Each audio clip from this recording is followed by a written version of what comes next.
대부분의 식물들은 이제 열매라는 것을 맺습니다. 열매. 어떤 식물들은 큰 열매를 맺기도 하고 어떤 식물들은 작은 열매를 맺기도 합니다. 재미나게도 먹을 수 있는 식물의 열매가 있는 반면 먹을 수 없는 열매 식물들도 있기도 합니다. 사람이 먹으면 위험한 열매도 있고 또는 치료가 되는 열매가 있기도 합니다. 참 다양하게도 어떤 크기의 열매든지 어떤 색깔의 열매든지 대부분의 식물들은 열매라는 것을 맺습니다. 그 식물들이 다양한 종류의 열매를 맺는 이유는 그 열매 속에 있는 씨앗 때문입니다. 그 씨앗으로 인해 종족을 보존시키고 더 많이 퍼뜨릴 수 있기 때문에 열매를 맺는 것입니다. 이것이 좋은 열매든 나쁜 열매든 이 법칙은 다 열매들이 가지고 있습니다. 열매의 씨앗들은 열매가 땅에 떨어지면서 스며들게 되거나 또는 다른 곳으로 날아가서 그곳에서 자라나거나 또는 동물로 인해서 이곳저곳 옮겨져서 퍼져나가기도 합니다. 그래서 열매는 식물의 생존에 있어서 매우 중요한 것입니다. 얼마 전까지 가을임에도 불구하고 좀 더웠죠. 가을인 것을 잘 느끼기엔 좀 애매한 계절이었지만 이제 추워지기 시작해서 가을이 오는 것 같고 짧은 가을 후 겨울을 이제 맞이하게 됩니다. 가을이 오면 농부는 땅에는 씨앗을 뿌렸던 그 결과를 기대하게 됩니다. 열매를 기대하는 것이죠. 사과나무를 정성껏 가꾸는 이유는 사과 열매를 기대하고 있기 때문이고, 씨앗을 벼라는 것을 심는 이유는 쌀을 얻을 수 있기 때문에 기대하는 것이고, 귤나무를 열심히 가꾸는 이유는 뭡니까? 새콤달콤한 귤을 얻을 수 있기 때문에 그렇게 이제 열심히 정성껏 가꾸는 것입니다. 신앙생활도 마찬가지입니다. 생활을 하면서 반드시 열매라는 것이 있어야 됩니다. 아름다운 영적인 열매도 맺어야 하고 맛있는 열매, 좋은 향기가 나듯이 삶에서 우리를 통하여 예수 그리스도를 알게 되는 그리스도의 향기 또한 풍겨야만 하는 것입니다. 그렇다면 신앙생활에 있어서 열매를 맺어야 하는 이유가 무엇일까요? 마태복음 7장 19절에 보시면 아름다운 열매를 맺지 못하는 나무는 찍혀 불에 던져진다라고 말씀하고 계십니다. 마태복음 11장에도 보면 예수님께서 무화과 나무를 보고 저주하시는 그 이야기도 나옵니다. 열매를 맺지 못해서, 단순히 열매가 없어서 먹지 못해 심통나서 예수님께서 저주한 것이 아니라 신앙의 열매를 맺지 못하거나 아름다운 신앙의 열매를 맺지 못한 신앙생활은 찍혀서 불에 던지운다라는 그런 경고의 말씀입니다. 17장을 보시면 오늘 본문 18장인데 17장을 보시면 미가는 자기 개인 신당을 위해서 누굴 고용하냐면 그 레위인을 제사장으로 고용합니다. 그리고 오늘 본문 18장에 보시면 거주할 땅을 얻으려고 했던 단지파는 미가의 집안으로 레위인을 만나게 되고 이 레위인을 자신들의 지파인 단지파 이 제사장으로 삼게 됩니다. 이 사실을 안 미가는 단지파에게 와서 따지지만 위협하고 돌려보내죠. 너의 가족까지 다 위협하잖아요. 그래서 이제 무서워서 돌아가는 이야기가 나옵니다. 미가는 레위인의 자기 집에 제사장으로 세우면 하나님의 복이 임할 것이라고 생각을 했어요. 그러나 레위인의 신상을 빼앗기고 자신의 목숨마저 잃을 뻔합니다. 자기가 하나님의 복을 받기 위해서 집안에 신상을 두고 레위인을 자기의 그 개인의 제사장으로 고용하지만 집에 있는 신상이나 집에 있는 제사장은 하나님과는 아무 관련 없는 것이거든요. 이런 걸 뭐라고 합니까? 사이비 형태의 종교라고 그렇게밖에 보이지 않는 것이에요. 미가의 집에 있는 신상이나 복 받기 위한 위에 제사장으로 고용한 레위인은 미가 자신이 만든 우상으로 잘못된 신앙생활의 극치를 보여주는 모습입니다. 사람이 만든 우상, 그 우상이 미가에게 절대로 복을 가져다 줄 수 없는 것입니다. 미가를 지켜줄 수도 없고 오히려 반대로 우상을 지키지 못해 어떻게 됩니까? 빼앗기기까지 합니다. 세상 또한 똑같아요. 사람이 만든 것은 다 우상이 됩니다. 돈도 우상이 되고요, 명예도 우상이 되고요, 하나님 그 이상을 만드는 것은 모든 것은 우상이 됩니다. 그것이 나를 지켜줄 수도 있는 것이 아니에요. 돈이 나를 지켜주지만 돈의 그 반대는 어때요? 또 나를 불행하기도 만들기도 합니다. 명예가 나를 드높여주지만 한순간 실수로 내 명예가 훅 바닥에 꺼지기도 합니다. 나를 지켜줄 수 있는 거는 단 하나도 없어요. 이 세상에는 사람이 만들었기 때문에 무조건 바닥에 떨어지게 되어 있습니다. 인간의 욕심은 신앙생활을 완전히 잘못된 방향으로 가게 만듭니다. 미가가 지금 그런 상황이었던 것이에요. 하나님만을 나만의 하나님, 나만의 제사장을 세워서 나만 복을 받게끔. 욕심은 결국 우상으로 만들고 잘못된 신앙의 길로 열매가 없는 나무가 되어버립니다. 미가는 신상과 제사장이 자기에게 복을 주고 지켜줄 거라고 생각하고 그 우상으로 삼았던 것이에요. 마찬가지로 단지파 사람들 똑같습니다. 단지파는요, 나름대로 그 신앙의 모습을 보여주고 있어요. 하나님의 신상을 소중히 여기고 자신들의 지파로 모시려고 하였고 제사장을 세우려는 시도를 합니다. 하지만 그들의 실제로 했던 행동들을 보면 전혀 신앙인의 모습이 아니죠. 우상을 만들지 말라라고, 우상을 섬기지 말라. 섬기지 말라는 말이 뭐예요? 만들지도 말라는 소리예요. 쳐다도 보지 말라는 소리입니다. 그런 명령과는 상관없이 자기들 마음대로 미가 집에 있었던 그 신상들을 강탈하고 미가 자신의 것을 강탈해서 끝나는 것이 아니라 평화롭게 살고 있는 누구를 죽여요? 라이스 사람들을 죽이고 그 땅까지 빼앗습니다.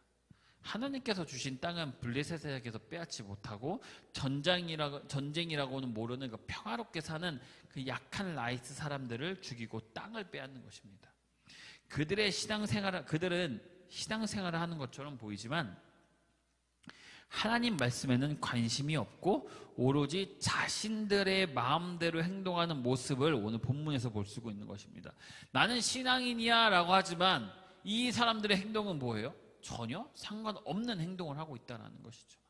겉으로는 신앙을 가진 것처럼 보이지만 하나님 말씀대로 살지 않고 자기 마음대로 그것들을 자기 마음대로 자기에 맞게끔 만들어버리고 마음대로 살면서 아름다운 신앙의 열매를 맺지 않는 그 나무와도 같은 삶을 살고 있다는 것이에요. 결국 단지파는 어떻게 되냐면요, 그 아수르에 의해 북이스라엘이 이제 멸망할 때 제일 먼저 공격당해서 아예 역사 속에서 사라지게 됩니다. 열매는 좋은 열매도 있지만 먹지 못하고 독이 되는 열매도 있습니다. 생긴 것도 좋은 열매만큼 이쁘고 아름답고 겉은 번지르고 깨끗하고 좋아 보이지만 백설공주 이야기에 나오는 독을 품고 있는 사과처럼 먹으면 죽는 악한 열매 또한 있다는 것이에요. 아무 열매 없는 것과 독을 품은 열매, 둘 중에 어느 것이 더 나쁠까요? 똑같습니다. 열매를 맺지 못한 신앙은 독을 품고 있는 것과 다를 게 없습니다. 왜? 열매를 맺지 못하고 있다는 이유는 뭐예요? 내가 세상의 것을 품고 있다는 것이에요. 세상에 품고 있다는 것은 뭐예요? 독을 품고 있는 것과 똑같은 것입니다. 독을 품고 있으니 내가 열매를 맺는 건 뭐밖에 맺지 못해요? 독 열매밖에 맺지를 못하는 거예요. 마태복음 21장 19절에 보시면 아까 말씀드렸던 저주받은 말라버린 무화과 나무 이야기가 나옵니다. 어린 나귀를 타시고 감난산에 내려오셔서 입성하신 예수님은 성전에 장사하시는 것들을 다 깨끗하게 하시고 내쫓으시고 성전을 깨끗하게 하신 후에 거기서 베다니에서 머무신 후에요, 다음날 아침에 예루살렘 성으로 들어오시다가 배가 고프신 거예요. 그래서 멀리서 보니까 잎사귀가 풍성한 게 나무가 하나가 있네, 무화과 나무가. 그래서 열매가 당연히 있을 것 같아서 갑니다. 왜냐면 잎이 풍성하니까 저거는 굉장히 많은 열매를 품고 있겠다 싶어서 갔는데 기대와는 달리 아무런 열매를 가지지 못한 나무를 보시고 예수님께서는 말라 죽으라고 저주를 하십니다. 예수님도 기대하십니다. 열심히 신앙생활하고 있는 하나님 뜻의 삶을 살려고 하는 여러분을 보고 기대하고 계신다는 거예요. 나를 보고 기대하고 계신다는 거예요. 그러나 예수님께서 탁 왔는데 아무 열매도 맺지 못한 여러분의 신앙생활을 보시고는 무화과 나무에게 실망하신 것과 같이 나의 삶을 보시고 실망하신다라는 것이에요. 미가와 단지파는 하나님을 어떻게 해석했냐면 자기 지식대로 해석했어요. 미가는 하나님을 내 집안에 모시고 개인 제사장을 세우고 이렇게 해놓으면 내가 복을 받을 거라고 생각을 하는 거예요. 하나님은 그렇게 하라고 한 적이 한 번도 없는데. 이게 잘하고 있는 것으로 착각하고 그런 모습을 보며 이스라엘 백성의 영적 상태를 보여줍니다. 이게 단순히 이 말씀 속에 있는 이 인물들의 이야기가 아닙니다. 나의 삶의 이야기예요. 지금 이 세상에 퍼져나가고 있는 신앙생활의 모습입니다. 교회 일 열심히 하고 맡은 일 열심히 하고 무언가 많이 하면은 이쁨 풍성해요. 많이 하고 있잖아요. 이쁨 풍성해요. 근데 열매가 없다라는 거예요. 열매가. 먹을 게 없다라는 거예요. 너 신앙생활 열심히 하네. 가서 봤는데 그 안에 열매가 없다라는 것입니다. 이 모습은 결국 하나님을 믿는 것도 우상을 믿는 것도 좋아하는 것이 아니라 그냥 자기 욕심대로 자기 입맛에 맞춰서 신앙생활을 한 것이라는 것을 알 수 있다는 것이죠. 내가 교회에서 열심히 일하는 것이 내 신앙생활을 위해서 아니라 하나님을 위해서가 아니라 그냥 내가 하고 싶어서, 내가 저 자리에 쓰고 싶어서, 내가 그냥 이 일원의 공동체에 무언가 하는 사람이고 싶어서. 하나님은 다 아신다고. 결론입니다.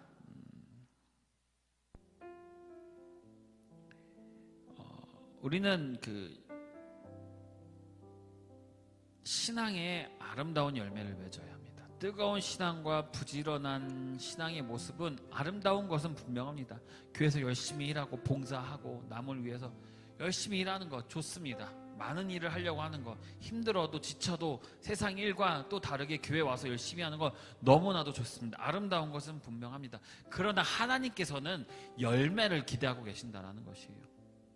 화려하고 소란스러운 신앙을 보고 열매를 기대하시고 주님께서 가까이 왔는데 우리 삶의 아름다운 열매를 맺지 못하면 결국 무화과 나무와 같이 책망을 받게 되는 것입니다. 야, 너 뭐 하는 거냐? 너가 지금 하고 있는 게 신앙생활이냐 아니면 교회 생활이냐? 진정으로 하나님을 믿는 사람이라면, 예수 그리스도의 십자가를 지고 가는 사람이라면 무조건 절대적으로 신앙과 함께 아름다운 열매를 맺어야 되는 것입니다. 그럼 이런 질문을 하게 되죠. 그렇다면 어떤 열매를 맺는 것이 맞습니까? 어떤 열매를 맺어야 합니까? 신기하게도 성경 안에는요 모든 답이 다 있어요. 갈라디아서 5장 22절에 보시면 여러분도 아십니다. 성령의 9가지 열매가 나오죠. 이게 뭡니까? 사랑과 희락과 화평과 오래 참음과 자비와 양선과 충성과 온유와 절제. 이 열매를 사모하는 여러분이 되시기 바랍니다. 예수님의 사랑으로 기쁨과 화평이 넘치는 열매를 맺길 바랍니다. 예수님께 사랑받은 그 사랑을 이웃에 대해서 양선으로 돌려주는 여러분이 열매를 맺길 바랍니다. 사랑으로 오래 참고 인내하고 용서하는 열매를 맺길 바랍니다. 내 안에 이 같은 열매로 이웃과 세상에 선한 영향을 끼치는 열매를 맺길 바랍니다. 내가 원하는 대로 하나님이 반응하지 않으셔도 요동치지 않고 한결같이 충성할 줄 아는 열매를 맺으시길 바랍니다. 하나님을 하나님으로 인정하는 온유함의 열매를 맺길 바랍니다. 하나님 앞에서 늘 나 자신을 추스를 수 있는 절제의 열매를 맺으시길 바랍니다. 날마다 매일같이 내가 부인되고 내 안에서 그리스도만 사실 때 성령의 열매가 풍성히 맺을 것입니다. 신앙인으로서, 하나님을 믿는 사람으로서, 십자가를 믿는 사람으로서, 그 보혈을 받은 사람으로서, 구원을 받은 사람으로서 가장 닮아가야 할 예수님의 성품을 따라가면 온전한 신앙생활과 함께 아름다운 열매를 맺을 수 있는 것입니다. 아름다운 열매를 맺는 신앙생활을 하는 여러분이 되시기를 소망합니다. 우리 다 같이 기도하시겠습니다. 우리 기도하시고, 우리 이 시간 기도하실 때는 올바른 신앙생활을 할 수 있도록 하여 주시옵소서. 아름다운 열매를 맺는 신앙생활을 할 수 있도록 나를 이끌어 주시옵소서. 주님이 기뻐하시는 신앙인이 될 수 있도록 하여 주시옵소서. 내 삶의 방식이 내가 원하는 것이 아니라 내 입맛대로 하는 것이 아니라 하나님이 말씀하시는 그 원하시는 그 방식대로 내 신앙생활을 이끌어가게 하여 주시옵소서. 오직 주님의 이름으로 살아가는 제가 될 수 있도록 하여 주시옵소서.